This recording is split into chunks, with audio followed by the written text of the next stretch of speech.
Chers téléspectateurs, nous vous saluons et vous bénissons dans le précieux nom de Jésus-Christ. Encore une fois de plus, nous sommes là pour notre deuxième numéro de notre chronique intitulée « Que la lumière soit ».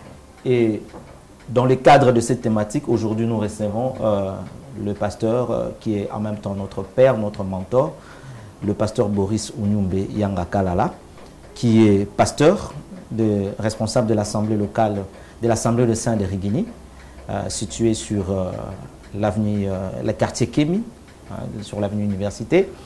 Il est en même temps directeur adjoint à l'OCC et puis il est expert en chimie, c'est un chimiste de formation et master en environnement. Bonjour pasteur. Bonjour mon fils Alain. Si vous pouvez vous saluer, vous adresser quand même au public, au peuple de Dieu qui nous suit en ce moment. Oui, merci beaucoup. Le peuple qui me suit, je voudrais que je puisse vous bénir au nom de Jésus-Christ. Je vous salue et je souhaite que vous puissiez prospérer à tous égards. Amen. Amen. Et c'est là au nom de Jésus-Christ. Amen. Alors merci beaucoup parce que vous avez touché d'abord par rapport à mes différents aspects. Oui. Effectivement, je suis chimiste de formation de l'Université de Kinshasa. Je suis théologien. Okay. J'ai une licence en théologie. J'ai quelques certificats brevets par-ci par-là, dont les plus importants, c'est la prévention des risques professionnels et spécialement des risques chimiques. Okay. Ça, c'est de l'université, d'un institut de formation en France. Ouais. Et en même temps, je suis en train d'étudier le confinement des risques professionnels et spécialement des risques chimiques. Okay. Ça, c'est de l'université, d'un institut de formation en France. Ouais. Et en même temps, je suis en train d'étudier le confinement. J'allais déjà soutenir ma dissertation, ce qu'on appelle mémoire, de 3e cycle en environnement. Je fais la gestion de l'environnement. Voilà un peu, je suis père de famille, marié à mon épouse, et puis je suis père de 5 enfants, dont j'ai la grâce d'avoir parmi ces 5 enfants, presque tout le monde est serviteur, il y a des chantres. En même temps, mon fils aîné est déjà prédicateur et il aspire au ministère prophétique. C'est une grâce que j'ai dans ma maison. Gloire à Dieu, pasteur. Mais avec cette profil que vous présentez, vous décorez devant nous, je ne sais pas comment vous parvenez à gérer les aspects familiaux, les aspects professionnels, éventuellement les aspects pastoraux qui sont dans le cadre de vos responsabilités. Et une sous-question même, c'est que déjà, avec des enfants qui aspirent dans le pastorat, vous avez, à ce jour, il y a là, je ne sais pas, le pasteur, généralement, ils ont des enfants qui sont pasteurs. Bon, on ne sait pas comprendre. Est-ce que c'est un deal de pasteur? C'est quelque chose préparé? Bon, le pasteur ne veut plus, ils veulent laisser l'église comme étant l'héritage à leurs enfants.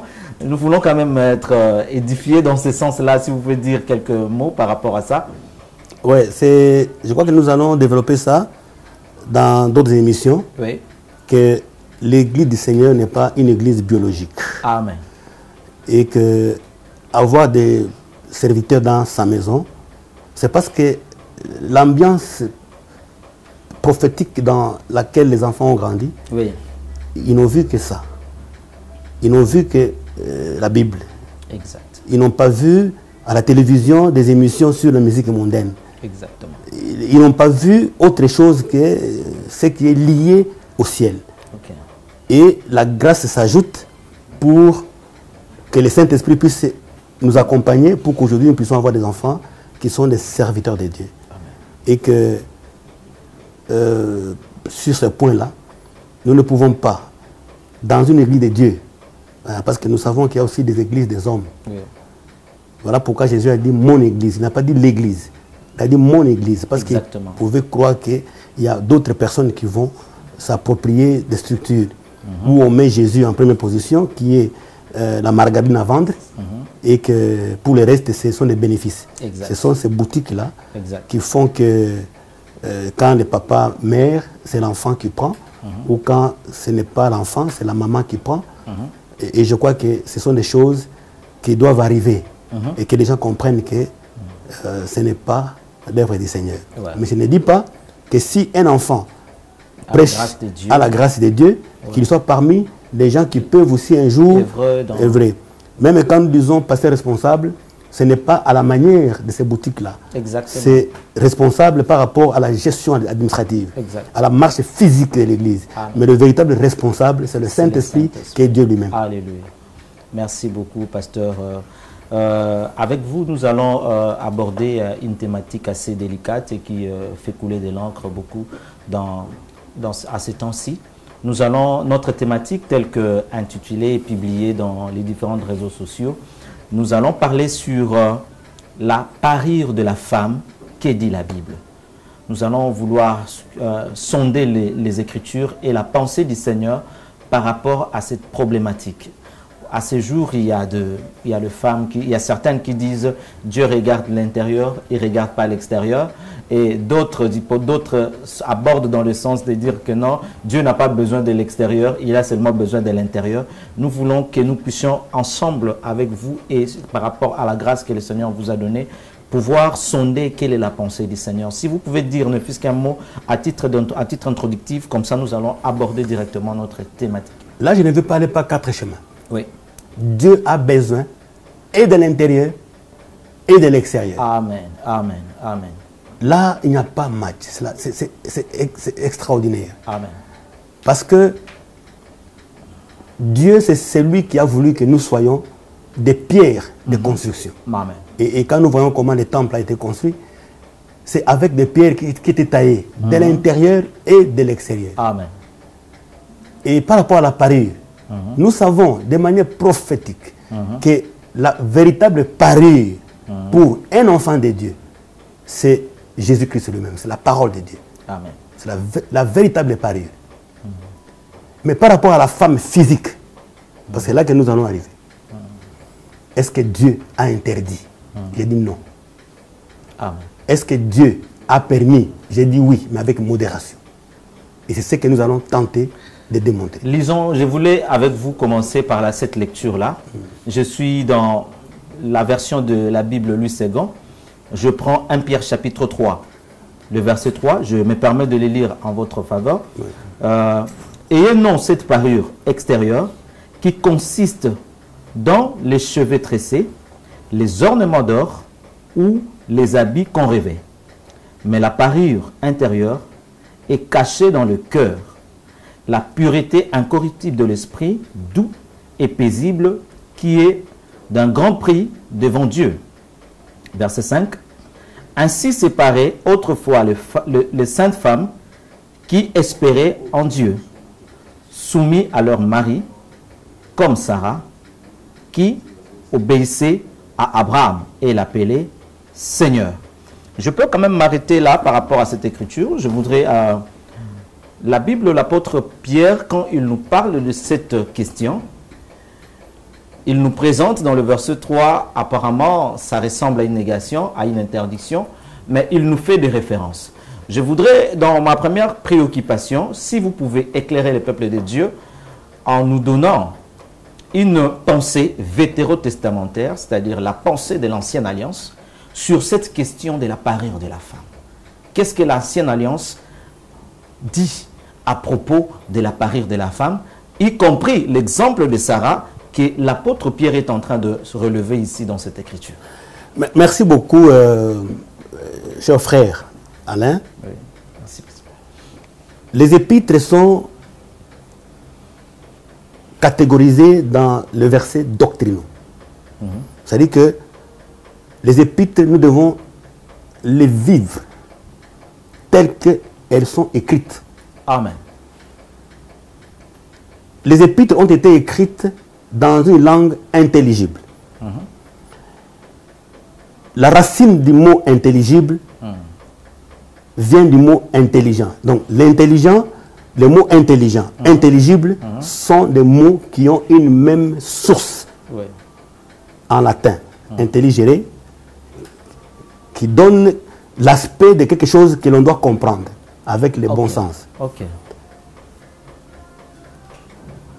Une langue intelligible, c'est une langue grammaticale. On doit respecter la grammaire. Une erreur grammaticale peut vous amener à dévier la pensée de Dieu. Exactement. C'est là que je vais d'abord aller tout droit au but avant de rentrer dans Genèse pour dire que le nom qui est là n'est pas une négation. Okay. Je vais tenter d'expliquer ça avec et la grammaire et d'autres témoins dans la Bible. Je vais expliquer que le nom là, c'est une particule adversative, une particule de comparaison. C'est que les gens appellent adverbe de comparaison. On compare entre deux choses. C'est ce que nous allons essayer de comprendre. Parce que Jésus en a parlé, on va revenir. Mais revenons sur la référence de Sarah. On dit Sarah s'est parée de bonnes choses, l'obéissance. Elle appelait son mari Seigneur. Oui. C'est vrai, c'est ça la vraie parure. La parure qui va nous permettre d'hériter le royaume des cieux. Amen. Mais est-ce que dans la maison, dans la tente de Sarah, il n'y avait pas de bijoux? Parce qu'il faut que nous puissions rentrer. Lorsque nous allons nous mettre d'accord là-bas, on va revenir sur 1 Pierre 3. Nous allons essayer de décortiquer tous les mots qui sont là. Les styles utilisés. Parce que vous allez comprendre que là, l'apôtre Paul ne dit pas que j'interdis aux femmes de tresser. J'interdis aux femmes de porter des bijoux. J'interdis. Il n'a pas dit ça. Et avec son verset jumeau de 1 Timothée 2,9 que nous allons bien sûr décortiquer, il faut que les gens se posent d'abord la question. Pourquoi les deux apôtres n'ont pas dit, tel qu'ils l'ont dit, quand ils interdisent aux femmes d'enseigner dans les églises, ils disent, je ne permets pas. Ça, c'est l'apôtre Paul qui dit, je ne permets pas. Là, c'est de l'absolu. L'église, là où Paul est frère, ne peut pas permettre à une femme d'enseigner. C'est absolu. Nous aurons notre débat. On reviendra sur ça. Non, c'est juste pour montrer le style de Paul. Exact. Et de Pierre. Exact. On fait des tournures. Exactement. Et vous savez qu'à ce temps-là, lorsque parfois les aînés nous ont prêché de cette manière-là, on va revenir pour montrer d'abord tout simplement qu'il y a aussi la grammaire qui échappe. Vous savez pourquoi l'apôtre Paul a été choisi par Dieu pour aller vers les nations? Parce que nous cherchons le pourquoi de chaque chose. Mais pourquoi seulement Paul? C'est aussi le pourquoi de chaque chose. Je vous dis tout de suite, c'est parce que Paul avait été sorti d'une université. Et que Dieu savait qu'il faut d'abord l'intelligence humaine qui doit être associée au Saint-Esprit. Parce que Paul devrait affronter les Romains, les Grecs, le monde qui avait la sagesse humaine. Excusez, pasteur, par rapport à cet aspect, je voudrais quand même échanger un peu avec vous, parce qu'il y a certains pasteurs, certains hommes de Dieu, qui estiment que l'intelligence humaine n'a pas de la valeur dans la compréhension des Saintes Écritures. Pour eux, ils disent que non, c'est le Saint-Esprit qui doit donner, mais cet aspect de choses, la manière dont vous abordez l'apôtre Paul, c'est une manière assez claire, parce que l'apôtre Paul, dans son temps, c'était aussi un érudit, il était dans la classe des personnes intelligentes. Mais je voulais quand même vous puissiez marteler un peu là-dessus, pour que nous puissions en fait comprendre, parce que la plupart des erreurs que nous avons aujourd'hui, c'est par rapport à l'interprétation et l'explication des Écritures. Chacun vient avec son explication. Peux-tu imaginer que Dieu t'ouvre les yeux, il ouvre le ciel, et tu vois un trône autour duquel il n'y a que les lions, le veau et l'aigle. Il n'y a pas l'homme. Tu peux t'imaginer cela? C'est que toute la Bible est contredite. C'est ça. Amen, amen, amen. Le trône de Dieu. Pour comprendre le trône de Dieu, il y a l'aigle qui est là, qui vole, qui monte dans les dimensions prophétiques. Il y a le veau qui est là, qui accepte le sacrifice. Mais il y a aussi l'homme qui est là, la face de l'homme. Mais l'homme, c'est l'intelligence. Est-ce que vous comprenez cela? Amen. Donc, on ne peut pas comprendre un verset biblique si ces quatre aspects ne sont pas. Voilà pourquoi Paul, quand il vient, il dit, mais quand je viendrai vers vous, il touche la révélation, la prophétie, la doctrine et la connaissance. Exactement, la connaissance. Vous comprenez cela? Ouais. Donc, l'intelligence joue. Le pourquoi de l'apôtre Paul, vous pouvez tout dire, mais Dieu l'a choisi. Parce qu'il est sorti de Gamaël. Exact. Exact. Et c'était pour affronter toutes catégories. Je peux pas m'imaginer que j'aille prêcher un prof d'université ou quelqu'un qui connaît le français, que je puisse commettre des erreurs de français, même si j'ai la connaissance de Dieu, il va me prendre pour un aventurier. Voilà pourquoi je dis que nous allons revenir. Mais je vais d'abord aujourd'hui, enfin, pour le moment, que je puisse commencer par Sarah. Parce que j'ai suivi, nous avons été enseignés que Sarah, dans la maison de Sarah, il n'y avait jamais de bijoux. Et vous savez, lorsque vous contredisez un verset biblique, et que si vous n'arrivez pas à vous repentir, c'est l'enfer qui vous attend. Je voudrais qu'on lise Genèse 24. Je prends seulement le verset 10. Et peut-être qu'on va ajouter d'autres versets après. Je suis dans la maison d'Abraham. Genèse 24, verset 10. Oui. Je lis la version Louis II. Oui.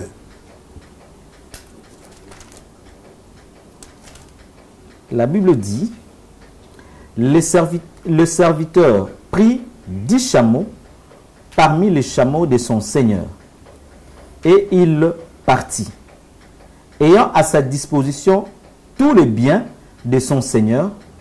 Il s'éleva et alla en Mésopotamie, à la ville de Nachor. Tu peux t'arrêter là. Et à l'époque, nous n'avions que Louis II quand on a commencé ces choses. Exact. Aujourd'hui, nous avons plusieurs traductions devant nous. J'ai une trentaine en français.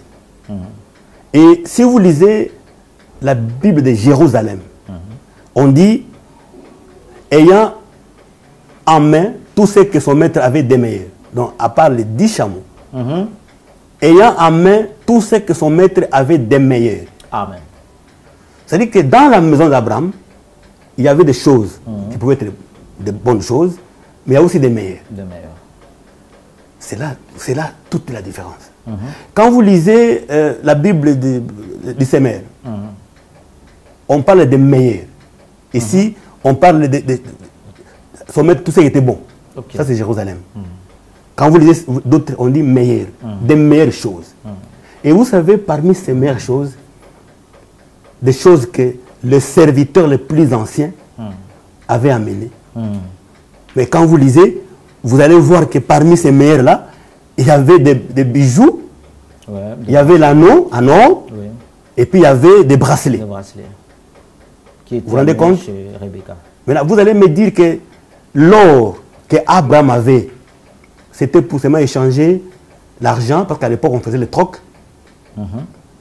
C'est bien. La Bible dit que Dieu l'avait appelé. Et quand Abraham vient, il vient avec tous ses biens. Mais parmi ses biens, il y avait des meilleurs. Ok. Vous vous rendez compte? Et parmi les meilleurs, on cite l'anneau en or et on cite le bracelet. Et le bracelet, c'est pour en faire quoi? Peut-être que c'était une décoration à la maison. Qu'est-ce qu'Abraham faisait? Le bracelet, qu'est-ce qu'Abraham faisait avec ça? Parce qu'Abraham envoie les serviteurs pour aller chercher une femme pour son fils. Je sais que nous allons interpréter tout ça, le bracelet, l'anneau, mais d'abord physiquement, Abraham, dans la maison, dans la tente de Sarah, il y avait des bijoux. Exact. Mais cela n'a pas empêché à Sarah d'être témoignée comme une femme qui avait une parure intérieure. Et la parure qu'elle avait, c'est parce qu'elle appelait son mari Seigneur. L'obéissance. Cela n'exclut pas que Sarah pouvait aussi avoir ça. C'est vrai que noir sur blanc, la Bible ne montre pas que Sarah a porté, parce qu'il faut être honnête. Mais la Bible ne montre pas non plus que Sarah n'a pas porté. Exactement. C'est là où... Quand la Bible c'était, apprenons à noter. Mais ce qui est plus important, c'est que dans la maison, dans la tente de Sarah, il y avait il y avait les bracelets. Les bracelets de femmes. De femmes. Les anneaux, anneaux, il y en avait. Il y en avait. Et quand je prends cela, je comprends qu'Abraham, dans sa maison, et d'ailleurs, quand Rebecca qui a apporté cela, la Bible dit que quand Rebecca entre dans la famille d'Abraham, elle a été logée où? Dans la tente de Sarah. C'est-à-dire qu'elle a remplacé Sarah. Donc dans la prophétie, on peut expliquer que Sarah, c'est Rebecca, Rebecca, c'est Rachel, et puis ça continue. Mais au moins, du moins, retenons ici que nous voyons les traces des bijoux, d'ornements dans la maison d'Abraham. Okay. Et je vais continuer. Parce que j'ai appris aussi que dans la maison de Jacob, lorsque Jacob rentre de son beau-père, il y avait des dieux étrangers et Dieu avait condamné cela. Là aussi, je voudrais en parler. Avant que nous puissions rentrer sur 1 Pierre 3, nous devons balayer d'abord tous les faux enseignements liés à tous ces versets bibliques. La Bible dit que Dieu a dit à Jacob que je suis dans Genèse 35. Il est dit, Dieu dit à Jacob, lève-toi, monte à Bethel et demeure-y là. Tu dresseras un autel au Dieu qui t'est apparu lorsque tu fuyais Ésaü ton frère. Jacob dit à sa maison et à tous ceux qui étaient avec lui, ôtez les dieux étrangers qui sont au milieu de vous. C'est les fameux versets, je vais expliquer. Et changer de vêtements. Il y avait 3 choses, 3 recommandations. Ôtez les dieux étrangers. Purifiez-vous et changez les vêtements. Et curieusement, parmi les choses que les femmes ont exécutées, les gens qui étaient avec lui, ils donnèrent à Jacob tous les dieux étrangers qui étaient entre les mains. Lisez la Bible, il y a une virgule. Et il y a une conjonction et. Je suis dans la grammaire. Parce que la Bible est écrite dans une langue intelligible. Amen. Amen. Vous avez les dieux étrangers, virgule, et. Il y a la virgule et les et conjonctions. Et les anneaux qui étaient à leurs oreilles. Si tu as la maîtrise du français, tu comprendras que les anneaux et les dieux étrangers, ça fait 2 choses différentes. Exact. Pourquoi je dis ça? Je suis dans... Il y a 2 arguments ici. Il y a l'argument grammatical. J'ai démontré que les dieux étrangers sont séparés des anneaux par une virgule et une conjonction. Et lorsque nous regardons le 2e argument, c'est là que nous pouvons poser la question. Qu'est-ce qui s'est passé lors du retour de Jacob avec ses femmes et ses enfants? Qu'est-ce qui s'est passé pour que ces histoires-là se retrouvent entre leurs mains? Et les dieux étrangers, c'était quoi? La Bible répond clairement dans Genèse 31. Si nous rentrons 31 avant 35, on va comprendre que tandis que Laban était allé tondre de ses brebis, Rachel déroba les théraphim de son père. Rachel déroba les théraphim de son père. C'était ça en fait. Vous comprenez un peu ça? Pour confirmer cela, que les dieux étrangers n'étaient pas les anneaux, mais c'était les théraphim, je continue avec mon argumentaire. Allez-y, papa. Quand vous continuez, vous allez voir que quand Jacob arrive, il avait poursuivi Jacob. Quand Laban avait poursuivi Jacob, au verset 30 de 31, maintenant que tu es parti parce que tu languissais après la maison de ton père, pourquoi as-tu dérobé mes dieux? Vous savez, les gens pensent que quand on dit mes dieux, c'est qu'il y a plusieurs objets. Le thème de mes dieux, c'est parce que ces gens étaient polysémiques. Ces gens étaient polis, donc ils adoraient des dieux multiples. Multiples, donc polythéistes. Vous comprenez un peu ça? Oui. Alors c'est comme ça que, écoute maintenant la suite des événements. Laban, verset 33, Laban entra dans la tente de Jacob, dans la tente de Léa, dans la tente des deux servantes, et il ne trouva rien. Il sortit de la tente de Léa et entra dans la tente de Rachel. Rachel avait pris les téraphim, les dieux qu'elle avait pris. Ici, on ne parlait pas des anneaux. Je vais parler des anneaux après. Pourquoi aussi les anneaux ont été enlevés. Il y a une explication à part. Mais ici, j'ai l'obligation de séparer d'abord les deux. Exactement. Que les gens arrêtent de mauvaises prédications. Exactement. Parce que si vous ne respectez pas le français, la Bible ne va pas vous respecter. Exact. Vous allez mal prêcher. Mal prêcher. Ouais. Et surtout nous qui avons des églises locales avec beaucoup d'étudiants, beaucoup d'intellectuels, nous devons tirer attention. Ouais. Respectez les Français vont vous respecter. Alors, la Bible dit, Rachel avait pris les téraphim, les avait mis sous les bas du chameau. Donc, les téraphim, ce sont les dieux étrangers, qui n'ont rien à voir avec les anneaux. Exact. Bien que je vais expliquer pourquoi, en dehors des téraphim, il fallait aussi enlever les anneaux. Okay. Donc, quand nous voyons tout cela, nous comprenons que la Bible s'interprète par elle-même. Mais pourquoi Rachel et les autres pouvaient enlever les anneaux, les bijoux qu'ils avaient? Parce que quand Laban est entré, Laban cherchait ses dieux, les téraphim. La Bible ne dit pas que Rachel avait ôté ses bijoux, ses anneaux dans les oreilles. Mais quand Laban regarde les anneaux, il trouve que non, ce n'est pas ça qu'il cherche. Moi, je suis venu chercher mes dieux, qui sont les téraphim. Qui sont les téraphim. Mais pourquoi Jacob, quand il donne l'ordre, ses gens, sa famille, enlèvent aussi les bijoux? Mais cette pratique-là, mais c'est une pratique que déjà, nous allons voir ça en Israël. Nous allons voir que chaque fois que le peuple d'Israël est dans le péché, il devrait ôter tout ce qui faisait la parure extérieure. Exactement. Amen. Amen. Est-ce que vous voyez cela? C'est ça la beauté de l'évangile éternel. Un enfant de Dieu qui reconnaît que je suis dans le péché en Israël, qu'est-ce qu'il faisait? Il devrait ôter tout.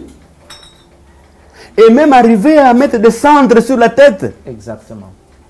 Pour dire que non, mais si déjà l'intérieur est foutu, pourquoi je dois laisser l'extérieur dans ces conditions de lumière? Donc c'est une question de la priorisation. Exactement. Exact. Pourquoi ils ont enlevé? Parce que d'abord Rachel a menti. D'abord, Rachel a volé. Il a dérobé. Elle a dérobé. C'est un péché. Rachel croyait que c'est avec ça qu'elle sera protégée. Et quand son père vient, Rachel va contribuer au mensonge de Jacob. Parce que Jacob a dit, on ne t'a pas volé. Exact. Il fallait que Jacob commence à demander à ses femmes que non, mais si quelqu'un a pris, qu'il puisse remettre. Mais quand tu prends caution du péché des autres, voilà pourquoi l'apôtre Paul dit que non, n'impose pas les mains dans la précipitation des pères de participer au péché. C'est dans ces conditions que je dis que Jacob était ici dans la faiblesse. Voilà pourquoi Dieu, quand il y vient, avant d'avancer, il faut d'abord la purification. Exact. Nous sommes là. Et c'est tellement clair.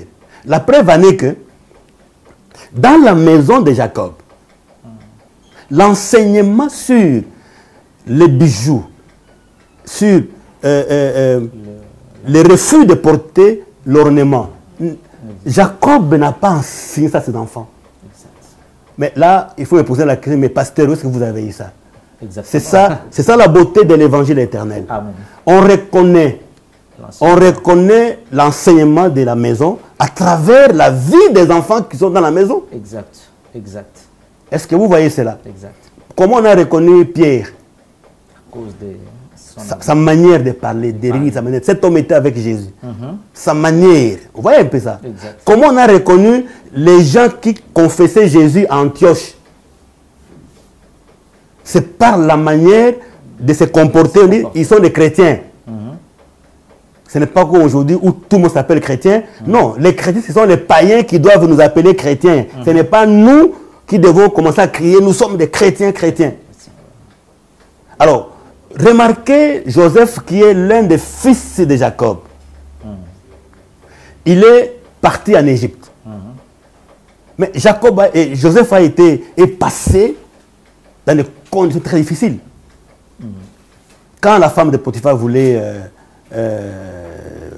les séduire, il a refusé. Vous savez pourquoi? C'est parce qu'il était enseigné par son père de ne pas prendre la femme d'autrui. Mais quand on l'élève comme roi et comme premier ministre,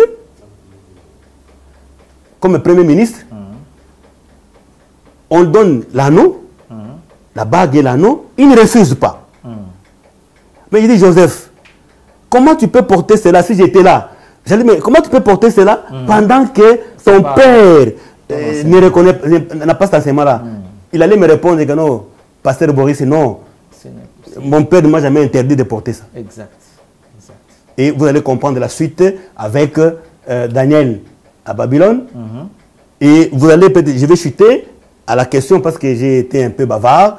Je vais chuter quand tu prends chez les prophètes, si vous lisez Jérémie, Dieu descend chez Jérémie et Dieu pose la question à Jérémie.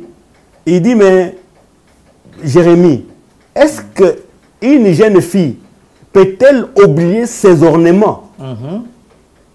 Mais pourquoi Israël m'a oublié? Ah bon?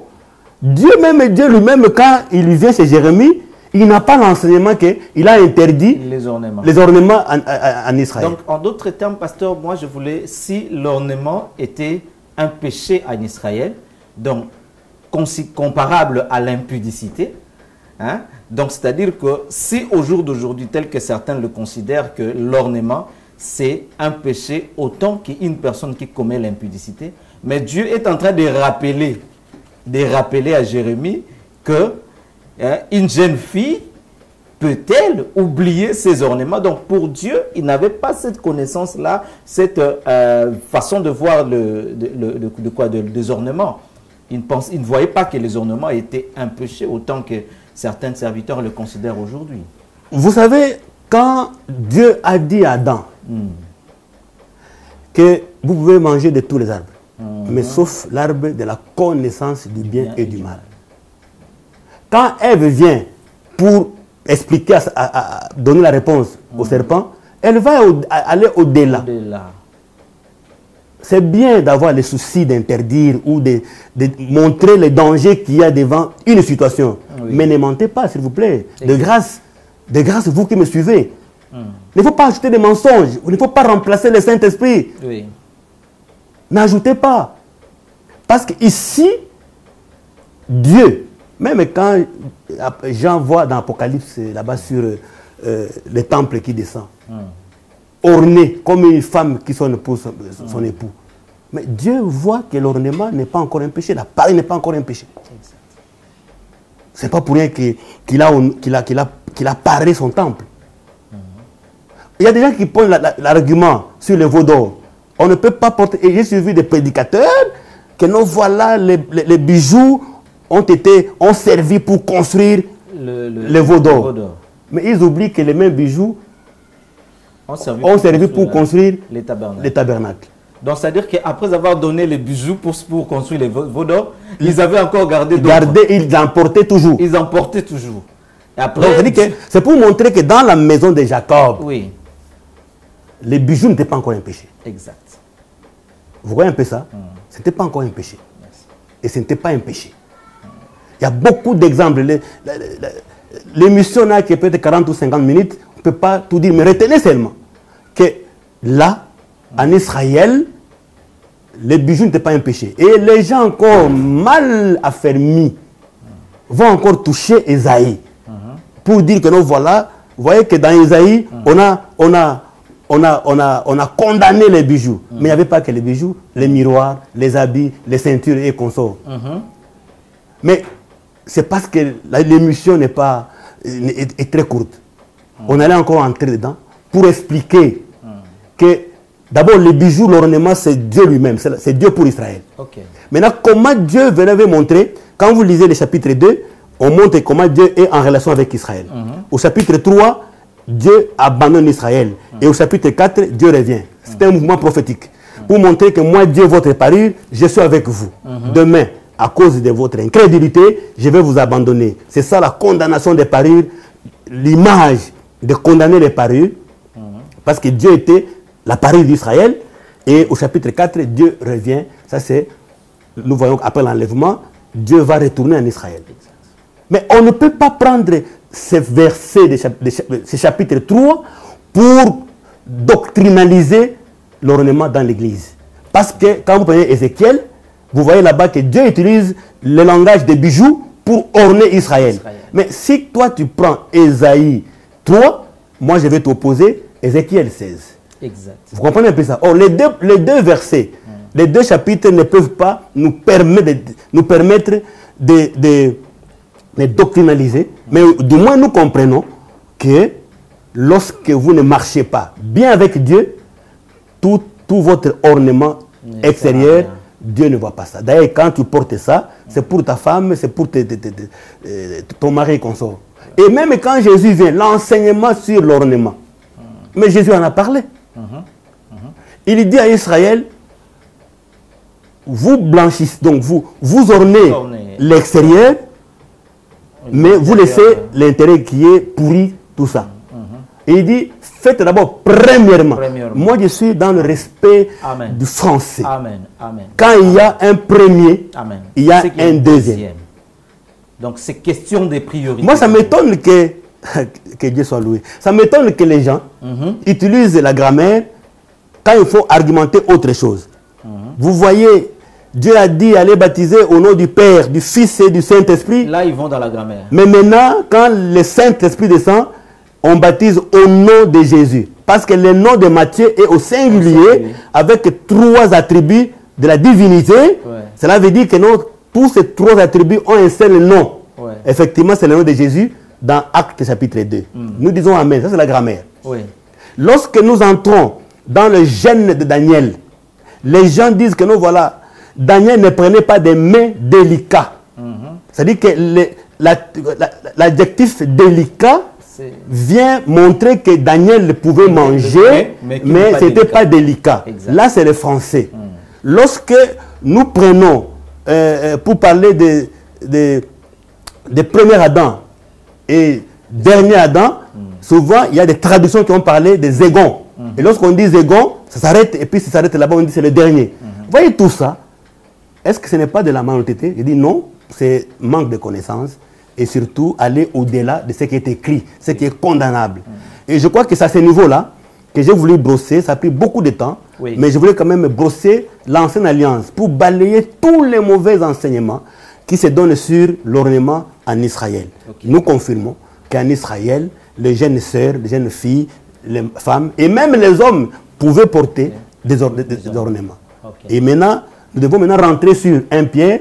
Je ne sais pas s'il y a encore une question. Je voudrais, avant que nous terminions cette partie, ça dit que c'est tellement intéressant, tout ce que vous avez, les tableaux que vous venez de brosser, pour pouvoir donner tous les mouvements qui s'effectuent dans l'ombre.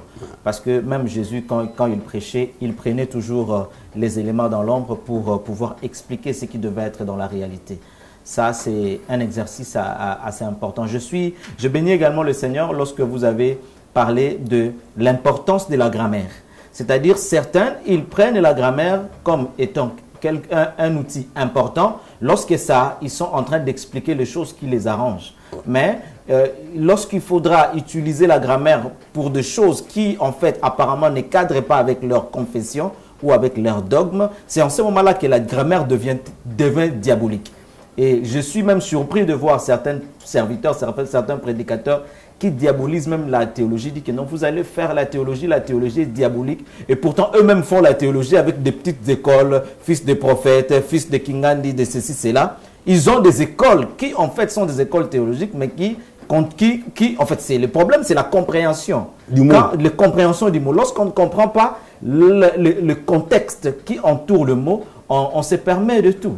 Donc, par rapport à cela, je bénis le Seigneur. Mais je voudrais quand même que vous puissiez nous dire juste en quelques mots sur l'explication qu'il y a entre 1 Pierre 3, parce que là, vous avez parlé de la doctrinalisation. C'est-à-dire, lorsque nous sommes en train de doctrinaliser, nous voyons les deux apôtres qui ont parlé de la parure. Il y a l'apôtre Paul et l'apôtre Pierre. Apôtre Paul, c'est dans 1 Timothée 2, chapitre 2, verset 9. Et l'apôtre Pierre, c'est l'écriture qu'on venait de lire. Je voudrais que vous puissiez nous donner quand même une explication doctrinale par rapport à ces deux versets. Qu'est-ce que les apôtres voulaient enseigner par rapport à la parure de la femme? Oui, je voudrais que nous puissions revenir sur ce que nous avons lu de 1 Pierre 3. L'apôtre Pierre,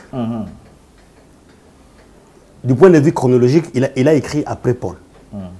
Parce que lui-même, il y a un verset qui dit, quand vous lisez les écrits de Paul, bah, il a donné un témoin pour montrer que lui aussi, il lisait. Il a lu Paul. La première chose qu'il faut savoir, c'est que du point de vue grammatical, lorsque on commence par une affirmation d'ordre, ayez, virgule, non, cette pari qui consiste. Avant que j'aille dans 1 Pierre 3, tu peux me lire rapidement Jean chapitre 6, Jean 6. verset 27. Vous allez comprendre que si nous répondons par oui ou non, il faut avoir l'honnêteté de répondre par oui ou non de la même manière dans 1 Pierre 3. Vous pouvez lire avec moi. Jean 6, verset 27. L'Écriture dit... C'est Jésus qui parle. Travailler, virgule. Travailler, c'est un ordre. Oui. C'est une affirmation. Et puis il y a la virgule. Travailler, non pour la nourriture qui périt. Non, ayez non cette parure qui consiste à... Je reprends. Travailler non pour la nourriture qui périt, mais pour celle qui subsiste pour la vie éternelle. Vous comprenez? Travailler non pour la nourriture qui périt. Les noms là, vous qui me suivez, ces noms là, de grâce, fouillez la grammaire, la vraie grammaire, la haute grammaire. C'est une particule adversative, adverbe de comparaison. C'est ça la force d'une langue intelligible. Respectez le français va vous respecter. Ces noms-là, parce que si ce nom est une négation, cela veut dire que Jésus a interdit aux gens de travailler. Amen, amen, amen, amen. Est-ce que vous voyez cela? Mais il montre que on doit travailler d'abord. On doit s'intéresser d'abord aux choses célestes. Et le reste, ça vient après. Voilà pourquoi quand vous lisez la Vulgate, la Vulgate, en latin, j'ai fait la théologie, c'est juste pour aller aussi chercher à comprendre les hébraïsmes des mots, les hébraïsmes des chiffres, tout ça. C'est vrai que le Saint-Esprit est là, mais ce n'est pas pour rien que Dieu a utilisé l'apôtre Paul, qui a beaucoup travaillé sur le plan intellectuel. Je ne dis pas que j'ai le monopole, mais Dieu m'a permis d'avoir la compréhension dans beaucoup d'histoires. Vous comprenez un peu ça? Et c'est comme ça que j'ai compris que en lisant le français, il dit, mais les noms là, est-ce que c'est une négation? Mais comment si Jésus a interdit de travailler? Cela veut dire que tout celui qui travaille, tous ceux qui ont enseigné, les apôtres Paul, qui ont enseigné que celui qui ne travaille plus ne mange pas non plus, c'est qu'ils ont contredit leur maître. C'est là que j'ai compris que non, ce n'est pas une négation. C'est une comparaison. C'est pourquoi la Vulgate a mis seulement. Il dit travailler non seulement. Et vous regardez dans 1 Pierre, la Vulgate a traduit ayez non seulement. La parure donc extérieur, mais intérieur, qui est d'un grand prix. Amen. Donc le scellement est caché. En français, on ne peut pas dire sortez dehors. On dit sortez. On sait quand on sort, on va dehors. Le style là montre un adverbe de scellement sous-caché. Exact, exact. Voilà un peu ça. Exact. Et puis, je reviens toujours. Ça, je n'ai pas dit non, parce que j'avais dit qu'il faut expliquer mot par mot. Ok. J'explique les noms. Cette parure qui consiste. C'est-à-dire que il y a la parure qui existe. Mais la femme ne peut pas prioriser. Comme aujourd'hui, il y a beaucoup de femmes païennes, même dans nos églises. Ce n'est pas seulement païen. Même dans nos églises, nous avons des sœurs qui sont enseignées des années. Mais qui n'arrivent pas à comprendre que la modération, c'est ça l'importance. Vous allez le voir, ils viennent dans les églises sans mèche, sans bijoux, sans quoi. Mais lorsqu'elles sont dans des vies plus courantes, elles ont tout ça. C'est parce qu'il y a un mauvais enseignement qui est donné. Donc c'est de l'hypocrisie. Non, mais c'est lié à l'enseignement qui leur est donné. Elles sont traumatisées. Beaucoup d'enseignements ne se donnent pas. Diabolique, diabolique, diabolique. Mais on n'enseigne pas. On n'explique pas. On refuse aux gens de réfléchir. À chaque fois que tu veux apporter une réflexion, au lieu que les gens viennent et disent, mais écoutez, pasteur Boris, nous avons appris ça. Est-ce qu'il n'y a pas moyen que nous puissions partager? Ils ne viennent pas. On dit que vous avez changé la doctrine. Mais on voit seulement les gens en train de dire n'importe quoi. Ils ne viennent pas et les quelques gens qui viennent, ils rentrent avec le vrai enseignement. Vous voulez qu'on cite les noms? Non, on ne sait pas les noms. Mais il y a des gens qui viennent. Vous avez été témoins, Alain. Oui. Des gens qui sont venus, qui ont dit que la Paris c'est diabolique, mais ils sont sortis et disent que non, oui, la femme peut séparer, mais il faut voir comment séparer. C'est ça le problème. Exact. Donc nous sommes là. Ayez non cette parure qui consiste dans les cheveux tressés. Quand vous lisez d'autres traductions, vous dites pas de tresse. Mais vous allez dire qu'on enseigne qu'on peut tresser, mais ce sont les ajouts, parce que le mot parer signifie ajouter. Voilà encore un mauvais enseignement lié à un mauvais français. C'est là que je suis. Qui vous a dit que parer, c'est seulement ajouter. Parer peut être ajouté et ou ajusté. Voilà. Cela veut dire quoi? Vous refusez à une sœur d'ajouter, mais vous défrisez. Mais vous avez ajusté. D'ailleurs, défriser, c'est encore plus grave. Moi, je vous dis que je suis préventeur des risques chimiques. Il y a des sœurs, des femmes qui ont eu des cancers, des peaux, des poumons à cause des produits chimiques, des odeurs là. Ça peut vous donner un cancer des poumons. Ça peut donner un cancer des peaux. Qui vous a dit que défriser, si vous rejetez l'ajout, mais vous dites que non, on peut, c'est sur quel français? Et puis quel français, quelle Bible, verset? Il faut poser la question. Oui. Le verset qui a dit qu'on peut tresser les cheveux, mais ce sont les ajouts qui sont refusés. Il n'y en a pas. Ce verset-là, c'est où? Mais nous voyons quand même d'autres traductions qui parlent que non, cheveux compliqués. J'ai dit amen. La quantification, maintenant, le mot compliqué, la quantification du mot compliqué. Qui a le droit de juger une chevelure compliquée qui n'est pas compliquée? Quelles sont les bases des jugements? Voilà comment les gens sont plus pharisiens qu'enfants de Dieu. Amen. Et malheureusement, il y a trop de fanatiques autour de cet évangile qui, devant le silence des pères, parce que ce que je dis ici, je préfère encore que mes pères, les gens qui m'ont donné l'évangile, qu'ils m'appellent pour dire non, frère pasteur Boris, ici tu es allé outre.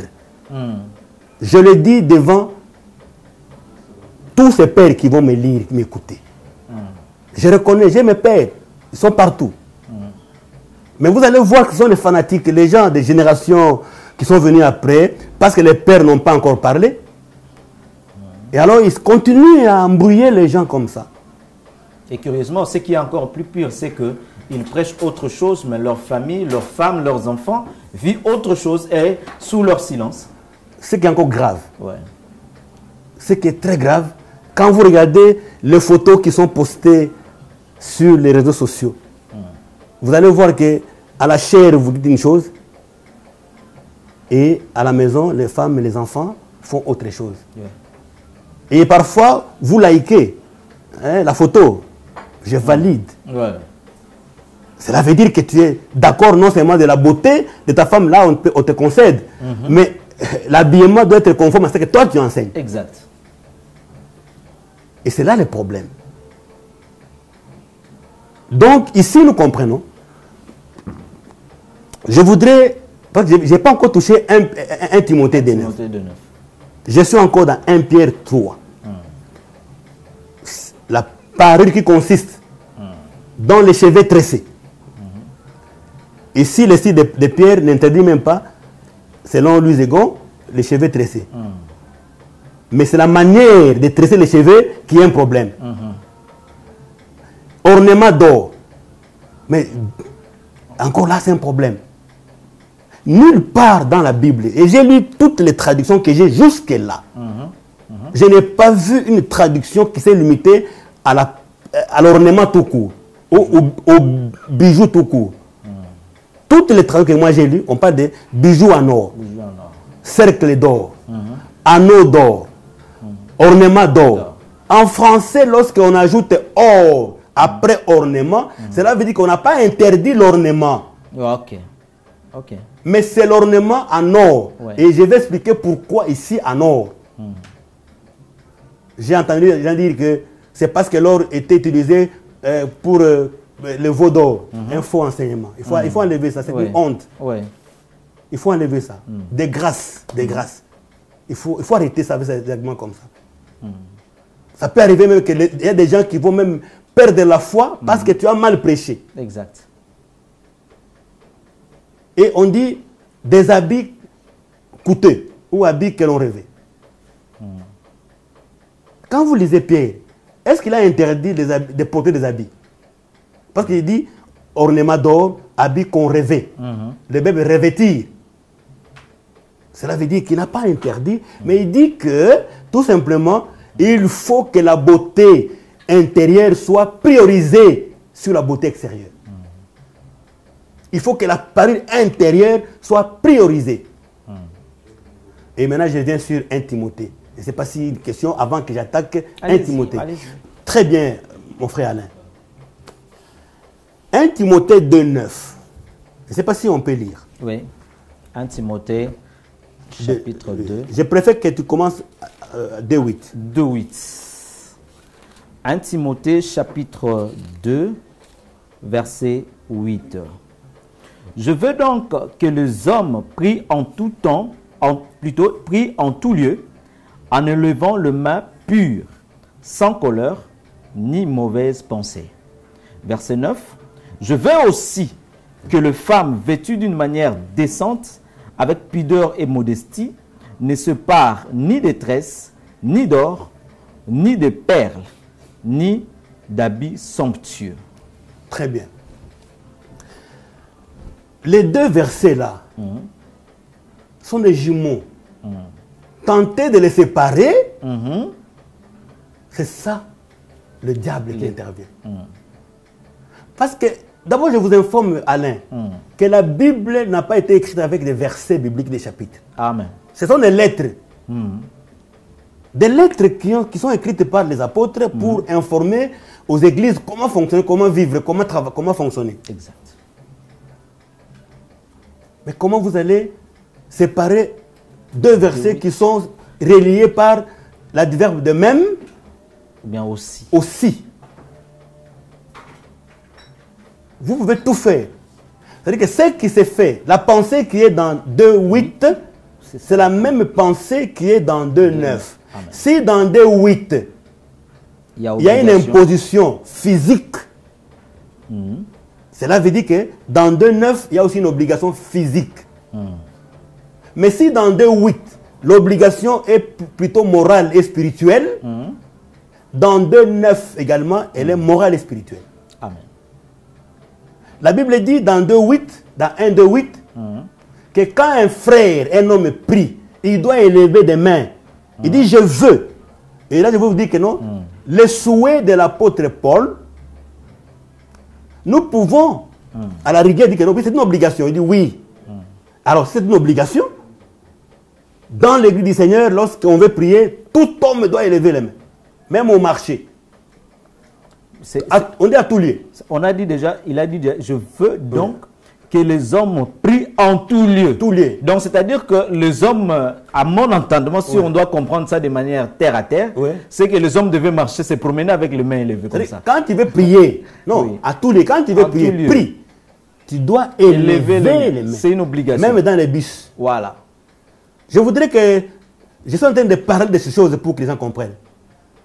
Parce que quand on ne comprend pas le français et la pensée de Dieu, vous allez commencer à arracher les yeux. Il suffit seulement que l'œil t'amène au péché, il faut l'arracher. C'est Dieu qui a dit, c'est Jésus qui a dit que quand l'œil t'amène au péché, il faut l'arracher. Si quelqu'un commet du péché, on lui l'évangile éternel, c'est un bijou que Dieu a donné à l'humanité. Il ne faudra pas que ça soit maintenant aujourd'hui une proie ou une prison où on veut prendre les gens par rapport à leurs pensées personnelles. Vous voyez cela? Donc, un frère qui prie les mains non levées, Dieu n'écoute pas ses prières. Or, ce n'est pas la pensée de Dieu. Dieu veut montrer la disposition du cœur. Ce n'est pas physiquement les mains qu'on doit lever. Et des mains aussi. Les femmes, la Bible dit que vêtues d'une manière avec pudeur et modestie. Voici les deux mots qui doivent être enseignés. Frères et sœurs, quand une sœur veut s'habiller, elle doit d'abord mettre en tête, est-ce que j'ai la modération? Est-ce que j'ai la pudeur? Est-ce que j'ai la modestie? Est-ce que j'ai la pudeur? Deux mots-clés. Ici, frère Alain, les gens ont prêché que vous voyez le mot parer signifie ajouter. Lis-moi la Bible de Jérusalem. Jérusalem. Prenez ça. La Bible de Jérusalem. Ou même Darby. Ou même Jérusalem. Si le mot parer signifie ajouter et qu'on a interdit de se parer.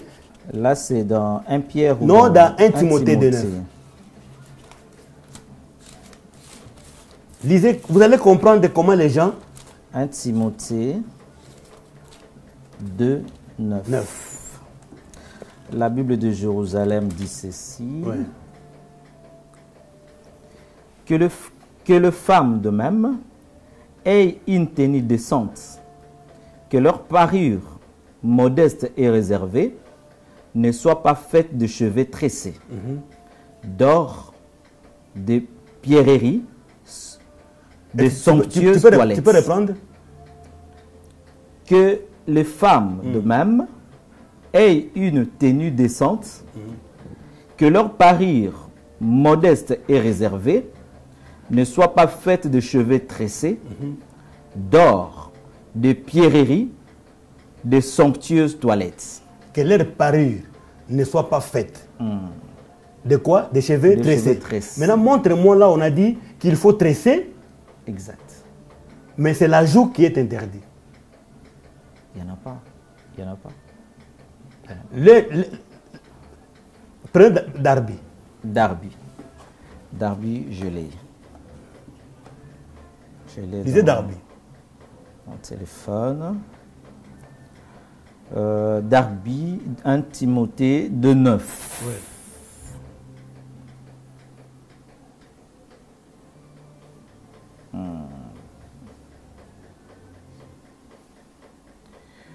De même aussi que les femmes séparent d'un costume décent avec pudeur et modestie. Je m'arrête là d'abord.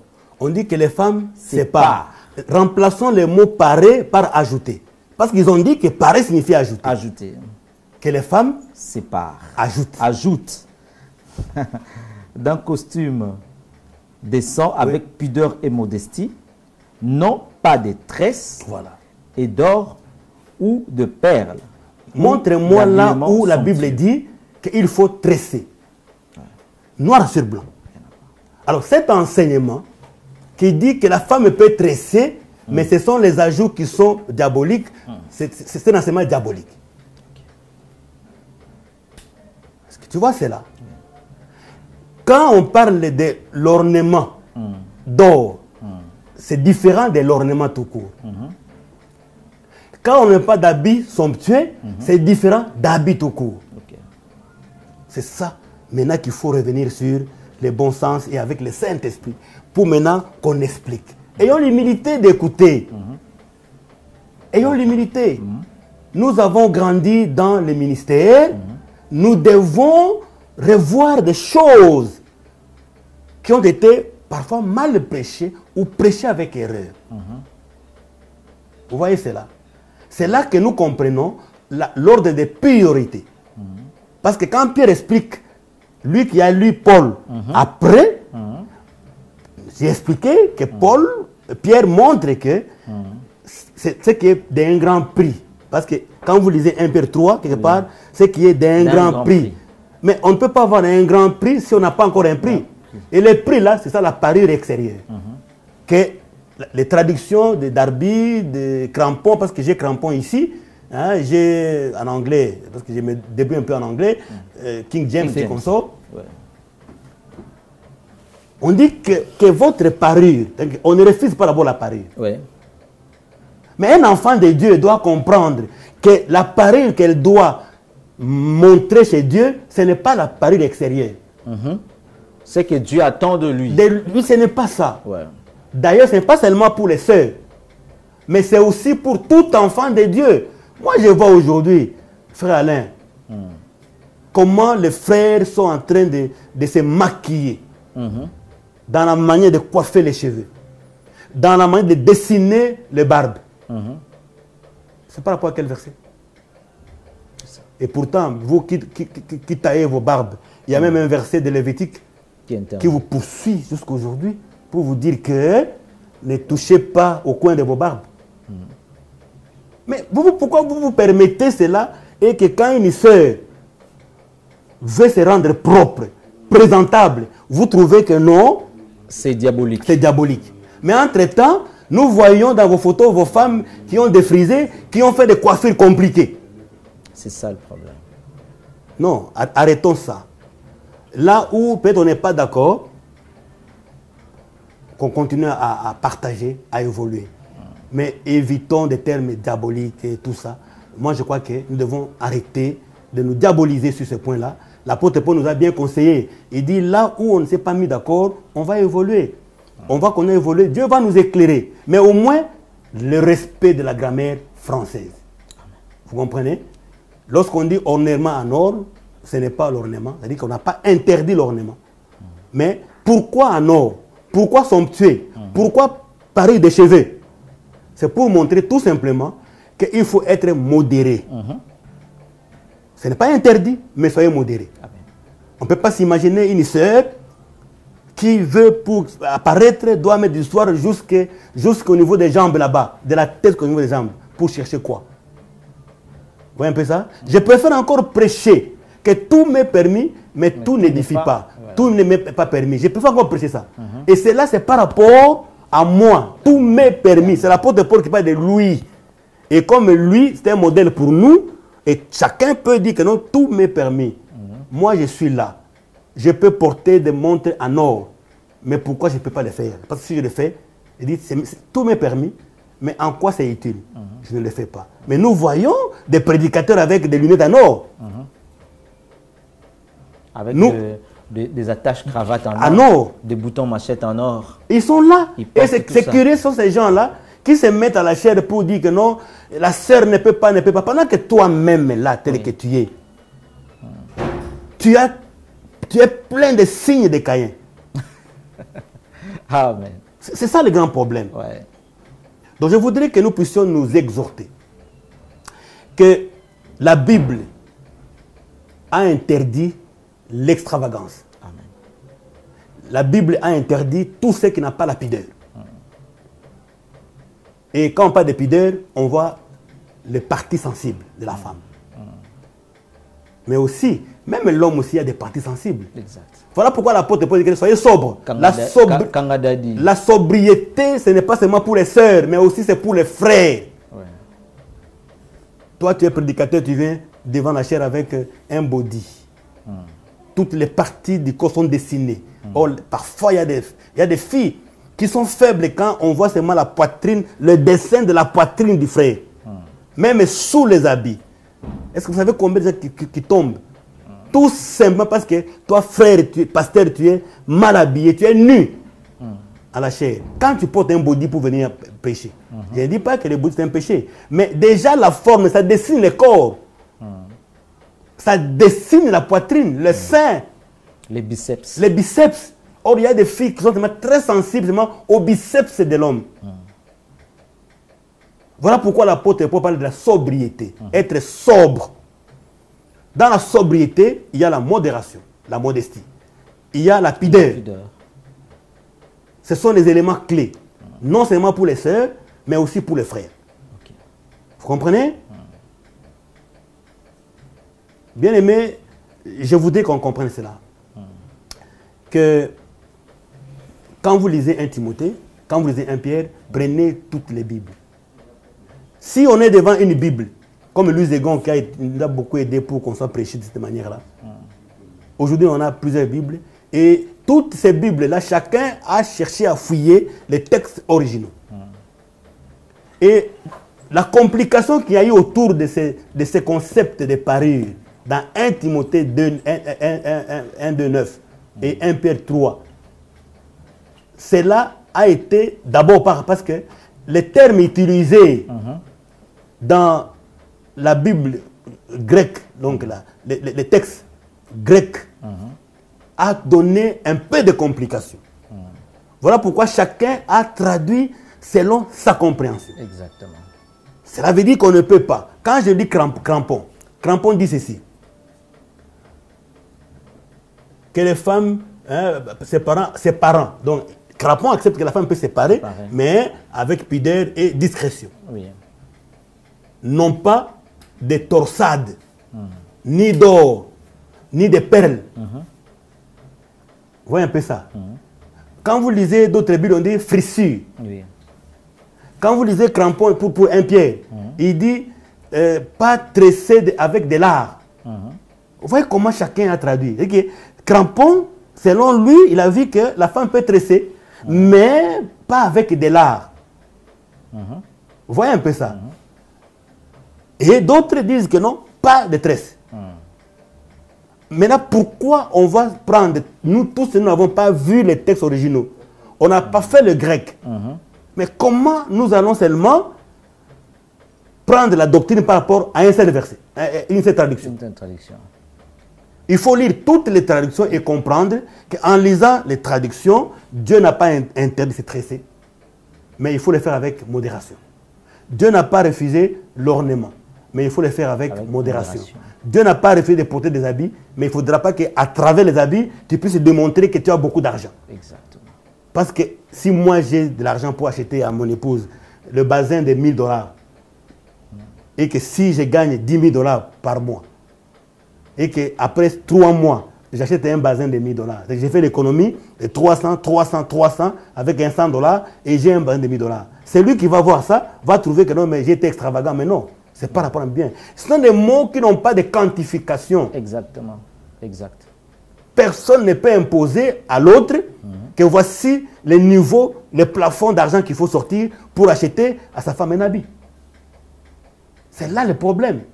Sinon, vous devenez des pharisiens. Et vous risquez de l'être déjà. Exact. Par rapport à ces deux versets, nous comprenons que ce qui est plus important, la sœur, le frère, nous devons être modérés. Et vivre avec pudeur. La pudeur, c'est savoir protéger les parties les plus intimes. Parce qu'on va revenir sur les pantalons, sur des jupes, tout ça. Un jour, on va revenir. Okay. Mais aujourd'hui, je voudrais que les gens comprennent que là où la Bible s'est tue, il faut apprendre à se taire. Exact. cherchez votre Bible. Là, on a dit ornement tout court. Et même si on fabriquait une Bible aujourd'hui où on enlève les mots or, on va comprendre que c'est le diable. Vous savez aujourd'hui qu'il y a des gens qui veulent enlever Daniel et Apocalypse. Parce que ce sont les deux livres qui nous donnent les yeux de comprendre qui est la Babylone. Et je sais que demain, il y a des gens qui vont peut-être financer leur Bible pour qu'on enlève l'or à côté d'ornements. Pour tout simplement faire... malheureusement, et même leurs femmes, leurs enfants ont des bijoux, ont des mèches, et ils arrivent même à défriser. Je voudrais parler un petit mot sur les mèches, parce qu'il faut qu'on en parle. Est-ce que la Bible, lorsque nous lisons, on ne dit pas de tresse. Je prends la Bible la plus radicale. On ne dit pas de tresse. Est-ce que porter un chapeau, c'est une tresse? C'est ça le problème. Porter un chapeau, c'est une tresse? Non, non. Non, non. Et si le chapeau est à la nature de coton? Du coton. Ce n'est pas un péché. Si le chapeau a la nature chimique de lin, ce n'est pas un péché. Si le chapeau a la nature de plastique, ce n'est pas un péché. Mais seulement si le chapeau a la nature de poils, de ce qu'on appelle mèche, que moi, en tant que chimiste, c'est des acryliques, ça devient un péché. Mais il faut que la Bible en parle. Comment le chapeau n'est pas un péché, mais c'est la nature du chapeau qui est le péché. C'est un problème. On ne dit pas de tresse. Vous dites que non, non, on peut tresser. Parce que je prends la Bible la plus radicale, comme Louis Egon. N'est-ce pas? Il ne dit pas de tresse. Mais maintenant, vous dites que non, non, on peut tresser. Vous voyez que c'est déjà une mauvaise façon de prêcher. Voilà pourquoi nos enfants, nos filles, lorsqu'elles grandissent, elles se rebellent contre ces enseignements. Voilà pourquoi la plupart des filles aujourd'hui, de nos sœurs qui ont grandi, ont abandonné ces enseignements. Parce que c'est mal prêché. Okay. C'est l'évangile du jardin d'Éden avec Ève. Avec Ève. Qui voulait montrer au serpent que non, on ne peut même pas toucher. Oui. Et c'était un mensonge. Il pensait plaire à Dieu en ajoutant, il disait que non, il nous a même interdit de toucher. Lui, il pensait que comme ça, il va plaire à Dieu. Or, il était déjà devenu faible. Très faible, parce que Dieu n'est pas dans les mensonges, dans les péchés. Exactement. On ne combat pas pour Dieu. Uza a voulu combattre pour Dieu, il en est pour son compte. Exact. Et c'est comme ça qu'Alain, je suis très content que tu puisses organiser cette vidéo. Je veux te remercier parce que vous devez prendre la relève pour remettre les choses sur le chemin. Merci. Bientôt là, nous, on va disparaître. Merci. Bientôt là, nous, on ne va plus pécher. Mais vous avez encore cette vigueur. Et je sais que quand vous amenez un nouveau enseignement, le combat est là. C'est le combat que nous connaissons aujourd'hui dans l'église de Guinée. Ce combat, mais tenons bon, parce qu'on doit relever les défis. Nous ne disons pas aux sœurs qu'il faut porter n'importe quoi. Une sœur qui a le Saint-Esprit peut comprendre, avec la fierté d'une citoyenne céleste, d'être le plus naturel possible. C'est une bonne chose. Mais si quelque chose est utile pour elle, parce que tout m'est permis, mais tout n'est pas utile. Mais si pour elle c'est utile, parce qu'elle a une raison valable, pourquoi vous l'empêcher? Parce que jusque-là, elle a porté avec pudeur et modestie. Et les gens qui interdisent ces histoires-là, les mèches et consorts, arrêtez aussi de défriser les cheveux. Arrêtez, parce que là, vous tuez plus que même les mèches. Arrêtez. Vous transformez la nature chimique des cheveux. Amen. C'est très grave. Et nous les voyons dans leur fête avec des cheveux compliqués. Avec de chignons, avec de postiches. Vous avez vu ce que Crampon a dit? Parce qu'il peut-être que vous n'avez pas tenu attention. Écoutez ce que Crampon a dit. Crampon dit torsade. Il dit non pas des torsades. Tordre. Ça vient du mot, c'est le mot qui a la même origine de tordre les cheveux. Mais quand vous défrisez, vous faites des gymnastiques là pour changer l'allure des cheveux. Mais vous avez tordu les cheveux. Ça, c'est Crampon qui en parle. Et si on s'en tient seulement à Crampon, cela veut dire que non, mais quand vous défrisez et que vous donnez la forme circulaire aux cheveux, vous avez déjà contredit crampon. Et c'est ça les problèmes que nous avons aujourd'hui. Nous ne pouvons pas prendre une doctrine sur une seule version, on doit les prendre sur tout. Et toutes les traductions. Merci. Voilà en résumé ce que je voulais parler autour de cette histoire de la parure. Et en conclusion, la vraie parure, c'est Jésus lui-même. Nous devons enseigner aux enfants de Dieu que tout ce que nous faisons sur la terre, faisons-le avec modération. Faisons-le de manière à ne pas montrer les parties intimes que nous avons. Nous devons prêcher la simplicité. On doit prêcher l'humilité. C'est ce que nous devons prêcher. Je ne peux pas m'imaginer que quand vous lisez 1 Pierre 3, il y a des versets un peu plus bas dans 1 Pierre 3 où on demande aux hommes de traiter leurs femmes de sexe faible avec beaucoup beaucoup d'amour. Mais vous allez voir qu'aujourd'hui, dans les églises, on peut accepter un pasteur qui a divorcé avec sa femme sans la raison d'impudicité, d'adultère. Mais un pasteur qui a abandonné. Qui a abandonné, je dis bien, un pasteur qui a fait pendant beaucoup plus d'années. Parce que la femme là qui est là, c'était un marteau. C'était un marteau, un arbre. Même un arbre a besoin de l'eau. Et un marteau, quand il est abandonné très longtemps, il finit par se rouiller. Exact. Et vous allez voir que dans nos églises, les problèmes des pas de la femme, c'est le plus grand verset. Et c'est ce qui fait la saine doctrine. Toute la doctrine finalement est assise sur la tenue de la femme. Un pasteur qui a divorcé parce que tout simplement, la femme peut-être a désobéi une fois, 2 fois. Et il doit dire que non, elle est sorcière. Et vous avez dit que même une sorcière, on peut divorcer. Toi, tu es pasteur, tu n'as pas la capacité de la délivrer. Merci beaucoup. Tu as utilisé quel ami et collègue pasteur pour t'aider à la délivrer. Tu vois tout ça? Oui. On a inversé les valeurs et nous disons non. Amen. Moi, tant que je suis vivant, je dis non à cette inversion des valeurs. Amen. Déjà, nous voyons l'inversion des valeurs dans le monde qui nous entoure.